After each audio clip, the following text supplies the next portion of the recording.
வணக்கம்,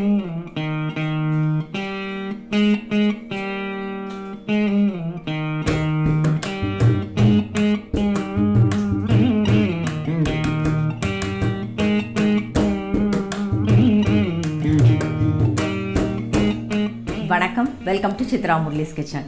இன்றைக்கி என்ன ரெசிபி பார்க்க போகிறோன்னா உளுந்த பொடி சாதம், அப்புறம் எள்ளு சாதம். இப்போ ஆடி 18ஆம் பேருக்கு வருது இல்லையா, அதனால வந்து புளிக்காய்ச்சல் மூணும் பார்க்க போகிறோம். ஃபஸ்ட்டு வந்து உளுந்த பொடி சாதம் எப்படி பண்ணுறது அப்படிங்கிறத பார்த்துலாம் வாங்க. இதுக்கு வந்து 3 டீஸ்பூன் உளுத்தம் பருப்பு, 1 டீஸ்பூன் மிளகு, ஒரு சின்ன கட்டி பெருங்காயம். முதல்ல இதை வந்து நம்ம வறுத்துக்கலாம்.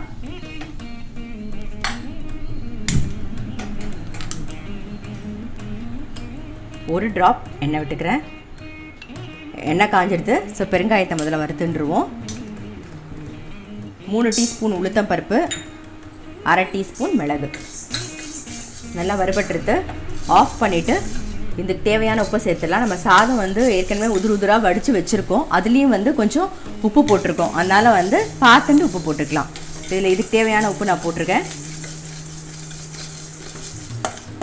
ஆறட்டும். ஆறினோடனே நம்ம பொடி பண்ணிக்கலாம். வறுத்த சாமான் வந்து நல்லா ஆறிட்டு பொடி பண்ணி வந்துடுவோம். உளுத்தம் பொடி சாத்துக்கு உளுத்தம் பொடியை நல்லா ரெடி பண்ணிட்டாச்சு, அதாவது பொடி பண்ணி எடுத்து வச்சுட்டாச்சு. இதை எடுத்து வச்சுட்டு அடுத்தது நம்ம வந்து எள்ளு பொடி, எள்ளு சாதம் கலக்க போகிறோம் இல்லையா, அதுக்கு பொடி பண்ணிட்டுருவோம். அப்புறமா புளிக்காய்ச்சலும் காய்ச்சின்றுவோம். இந்த 3த்தையும் சேர்த்துட்டு நான் எப்படி தனித்தனியாக எப்படி கலக்கணுங்கிறத உங்களுக்கு நான் காமிக்கிறேன். இப்போ ஒன்று முடிஞ்சிடுது. அடுத்தது வந்து எள்ளு பொடி. இது எல்லாமே வந்து நீங்கள் ஃப்ரெஷ்ஷாக பொடி பண்ணி அப்பங்க கலந்தால் தான் நல்லா டேஸ்ட்டாக இருக்கும். இதெல்லாம் பொடி பண்ணி வச்சுக்கவே வேண்டாம். ஏன்னா கொஞ்சம் தானே, நம்ம ஒரு குட்டி கப்பில் தான் வந்து சாதமே வைக்க போகிறோம். ஸோ அதனால் வந்து உங்களுக்கு கரெக்டாக இருக்கும்.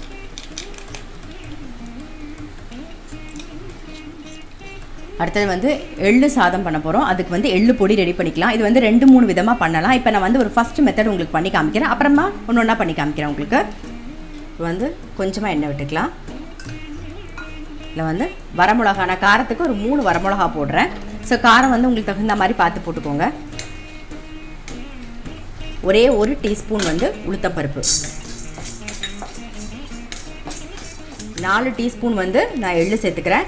நீங்கள் கருப்பு வெள்ளை எள்ளு இருந்தால் அது கூட சேர்த்துக்கலாம். நான் இப்போ கருப்பு எள்ளு தான் இருக்குது, அதனால் நான் அதை சேர்த்துருக்கேன். எது வேணாலும் சேர்த்துக்கலாம். நாம் எள்ளு வந்து வெடிக்க ஆரம்பிக்கும் போது நம்ம வந்து தேங்காய் சேர்க்கணும்.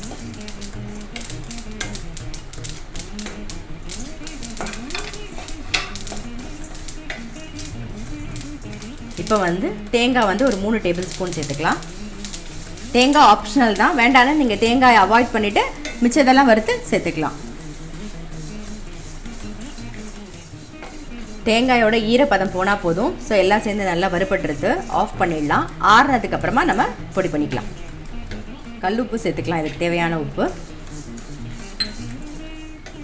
எள்ளு சாத்துக்கும் பொடி பண்ணிட்டாச்சு. இது பாருங்கள், அதையும் நம்ம எடுத்து வச்சுருவோம்.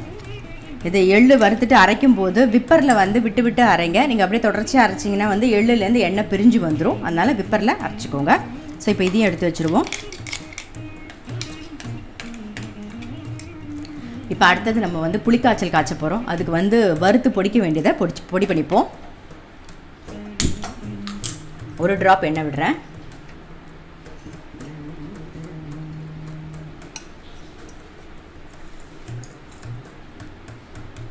சின்ன கட்டி பெருங்காயம். பெருங்காயம் பொரிஞ்ச உடனே 3 வரமிளகா, மிளகு வந்து ஒரு 1/2 டீஸ்பூன், 1 டீஸ்பூன் கடலைப்பருப்பு, 2 டீஸ்பூன் தனியா, 1 டீஸ்பூன் உளுத்தம் பருப்பு, 1/2 டீஸ்பூன் வெந்தயம். இதை வறுத்து பொடிச்சிக்கலாம். நம்ம நல்லா வறுபட்டுறது. ஆஃப் பண்ணிடுறேன். ஆறுனோடனே அரைச்சிக்கலாம். காரம் மட்டும் உங்களுக்கு வேணுங்கிற மாதிரி கூட்டி குறைச்சி பார்த்து போட்டுக்கோங்க. வறுத்தது வந்து ஆறட்டும், அதுக்கப்புறமா பொடி பண்ணிக்கலாம். அதுக்குள்ளே வந்து நம்ம புளிக்காய்ச்சலுக்கு புளியை வந்து காய்ச்சிக்கலாம். பாருங்கள், நல்லெண்ணெய் வந்து கொஞ்சம் கூடவே விடணும். எண்ணெய் நல்லா காஞ்சிடுத்து. கொஞ்சம் உளுத்தம் பருப்பு, கடலைப்பருப்பு, அப்புறம் கடுகு, வேர்க்கடலை, சின்ன ஏற்கனவே நம்ம வறுக்கும்போது பெருங்காயம் போட்டிருக்கோம். இப்போ ஒரு சின்ன கட்டி பெருங்காயம், அப்புறம் வரமிளகா ஒரு 3 வரமிளகா,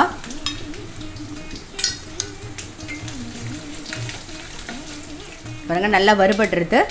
இப்போ வந்து புளி தண்ணி விட்டுரு, மஞ்சள் பொடி போட்டுருவோம். அப்புறமா புளி தண்ணி விடலாம். இப்போ வந்து ஒரு சின்ன லெமன் சைஸ் புளி வந்து நான் கரைச்சி வச்சுருக்கேன், அதை விட்டுறேன்.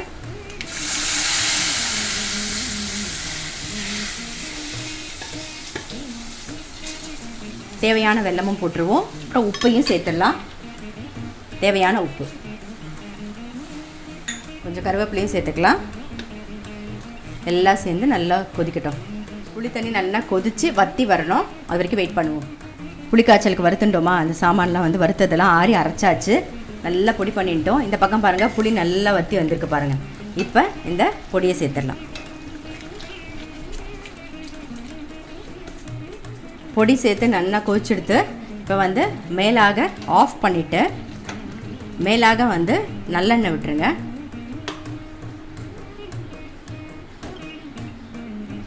இந்த நல்லெண்ணெய் விட்டு இப்படி வெளியிலேயே வச்சுருந்தீங்கன்னா ஒரு 15 நாள் வரைக்கும் நம்ம வெளியிலே வச்சுக்கலாம், நல்லாயிருக்கும்.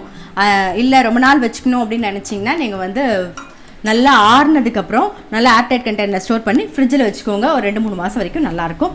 நல்லெண்ணெய் மேலே மிதக்கணும், அப்போ தான் நல்லாயிருக்கும். எல்லாம் வந்து கொஞ்சம் தாராளமாக அப்படியே போட்டால் தான் நல்லாயிருக்கும் புளிக்காய்ச்சல். இப்போ புளிக்காய்ச்சல் ரெடி ஆகிடுது. நான் முதல்ல வந்து புளிக்காய்ச்சல் சாதம் கலந்து காமிச்சிடுறேன். முதல்ல எடுத்து வச்சுருவோம் கொஞ்சத்தை.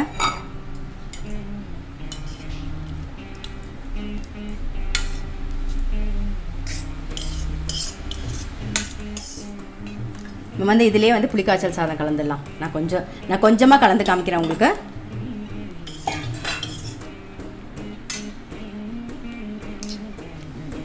தேவையான புளிக்காய்ச்சல் போடுவோம். இதில் எல்லாமே போட்டுக்கிறதுனால நம்ம தாளிக்கணும்னு அவசியம் இல்லை. ஆனால் மேலாக நீங்கள் வந்து கொஞ்சம் நல்லெண்ணெய் விட்டு கடுகு, உளுத்தம்பருப்பு, கொஞ்சம் கடலைப்பருப்பு, முந்திரி பருப்பு, அப்புறம் வேர்க்கடலை மேலாக தாளித்து கொட்டிட்டு மிக்ஸ் பண்ணும்போது என்னென்னா நம்ம சாப்பிடும்போது க்ரன்ச்சியாக வந்து ஆப்பிடும் வாயில் இந்த வேர்க்கடலைலாம். அதனால தான் வேணும்னா பண்ணிக்கலாம், இல்லைன்னா ஒன்றும் பிரச்சனை இல்லை, இப்படியே கலந்துட்டு விட்டுடலாம்.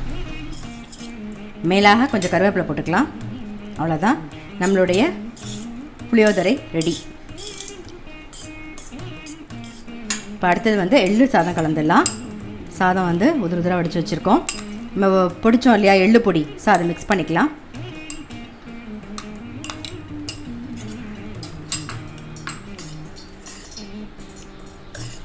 கடாயில் வந்து நல்லெண்ணெய் விட்டுருக்கேன், அது கொஞ்சம் காஞ்செடுத்து கொஞ்சம் உளுத்தம்பருப்பு, கொஞ்சமாக கடலைப்பருப்பு, எல்லாத்துக்குமே வந்து முந்திரி பருப்பு போட்டால் நல்லாயிருக்கும். நான் வந்து இன்றைக்கி முந்திரி பருப்பு சேர்க்கல. கொஞ்சம் கடுகு, கொஞ்சம் கருவேப்பிலை, கொஞ்சமாக பெருங்காய பொடி சேர்த்துக்கலாம். ஆஃப் பண்ணிவிட்டு எள்ளு சாதத்தில் சேர்த்துருவோம்.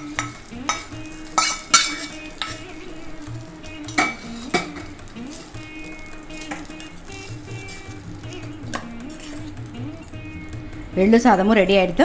அடுத்தது வந்து உளுத்தம் பொடி சாதம் கலக்க போகிறோம் நாம்.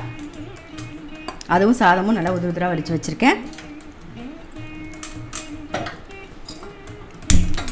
கொஞ்சமாக நல்லெண்ணெய் விட்டுக்கலாம் தாளிக்கிறதுக்கு.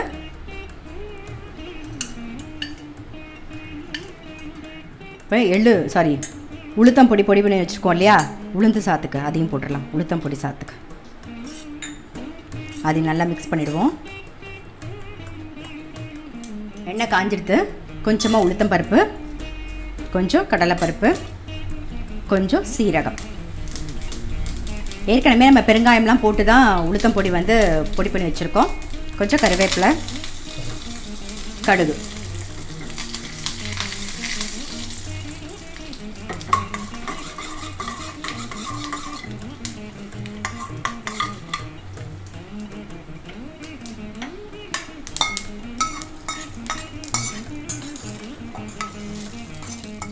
இன்றைக்கி என்ன ரெசிபின்னு பார்த்துருப்பீங்க. உளுத்தம் பொடி சாதம், எள்ளு பொடி சாதம், அதுக்கப்புறம் புளியோதரை. எல்லாமே வந்து எப்படி பண்ணுறதுன்னு பார்த்துருப்பீங்க. நீங்களும் உங்கள் வீட்டில் ட்ரை பண்ணி பாருங்கள். இதுக்கு வந்து சில பேர் வந்து தொகையில் தொட்டுப்பாங்க. பெஸ்ட்டு காம்பினேஷன் பார்த்தீங்கன்னா வடா, அப்பளம் இல்லை சிப்ஸ். இதுதான் ரொம்ப சூப்பராக இருக்கும். கண்டிப்பாக நீங்களும் உங்கள் வீட்டில் ட்ரை பண்ணி பாருங்கள். நான் அடுத்த வீடியோவில் சந்திக்கிறேன்.